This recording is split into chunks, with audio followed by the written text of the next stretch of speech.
सोलापूर महानगरपालिका व स्मार्ट सिटीच्या वतीने नूतनीकरण करण्यात आलेल्या इंद्रभवन इमारतीस आज विभागीय आयुक्त डॉक्टर चंद्रकांत पुलकुंडलवार यांनी सदिच्छा भेट देऊन पूर्ण इमारतीची पाहणी केली। त्यानंतर स्मार्ट सिटीच्या माध्यमातून उभा करण्यात आलेल्या कमांड अँड कंट्रोल रूम या ठिकाणी विभागीय आयुक्त यांनी सदिच्छा भेट दिली।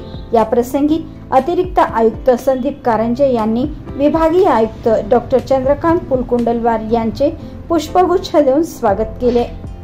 त्यानंतर विभागीय सह आयुक्त नगर प्रशासन पूनम मेहता यांचा सुद्धा यावेळी लेखापरीक्षक रुपाली कोळी यांनी स्वागत केले।